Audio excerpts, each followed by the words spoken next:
तमाम जो उम्मीदवार लोगों तक पहुंचे और क्या उन्हें अपने हक में राग़िब करने में कामयाब होते हुए नजर आएंगे। अश्विनी हांडा साहब भी डीपीएपी से इस वक्त हमारे साथ जुड़े हुए हैं। क्या उम्मीद है अश्विनी हांडा साहब?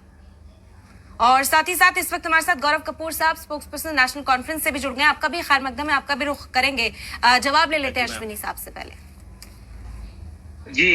मैं इस्लाम मीडिया के द्वारा जितने भी जम्मू कश्मीर का आवाम है जिन्होंने अपनी मतदान नहीं किया है, तो मैं अपील करूंगा कि वह सभी लोग अपने मतदान का इस्तेमाल करें।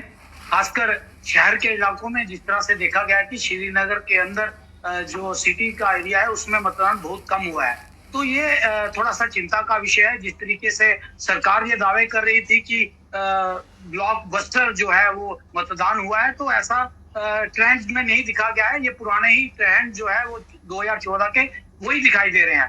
2014 में मैंने आपसे पहले भी कहा कि 2014 में 65.91 जो है वो मतदान हुआ था, और अभी एवरेज देखिए तो वो 60.11 करके मतदान हुआ है। तो जो ये नैरेटिव तैयार किया जा रहा है पूरे देश के अंदर, खासकर मेन स्ट्रीम मीडिया जो है वो ये बता रहा है कि ब्लॉकबस्टर मतदान हुआ है, तो ऐसा नहीं है। सवाल ये है कि लोग क्यों बाहर निकल रहे हैं। लोगों का बाहर निकलकर मतदान करने का एक ही मकसद है कि वह सत्ता में बैठे हुए सत्ताधारियों से पूछे कि आखिर 10 साल जम्मू कश्मीर के अवाम को जमहूरियत से महरूम क्यों रखा गया। ये बड़ा सवाल है, इसलिए लोग जो है वो ज्यादा तादाद में आप देख रहे हैं कि मतदान करने आ रहे हैं।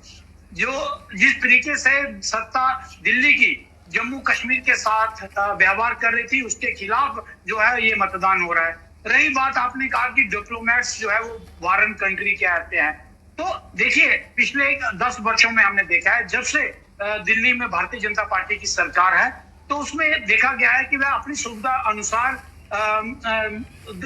किसी भी डिप्लोमेट को आने की इजाजत देते हैं। अगर उनके अनुकूल हो तो उनको इजाजत मिलती है, अनुकूल ना हो तो उनको इजाजत नहीं मिलती। दुर्भाग्य की यह बात है कि पूरे वर्ल्ड का मीडिया आज जम्मू कश्मीर में रिस्ट्रिक्टेड है, और डेलीगेट जो है वो आपने यहाँ पे बुला लिए, और भारतीय पार्लियामेंटियंस को इजाजत नहीं है कि वो जम्मू कश्मीर के आगे आकर जम्मू कश्मीर के हालात जान सके और इसकी रिपोर्ट दिल्ली में दे सके। तो बड़ा दुर्भाग्यपूर्ण है कि इस तरीके से जो है वो नैरेटिव खड़ा किया जाता है पूरे वर्ल्ड के अंदर कि जम्मू कश्मीर के हालात जो है वो जो है वो ठीक हो गया है।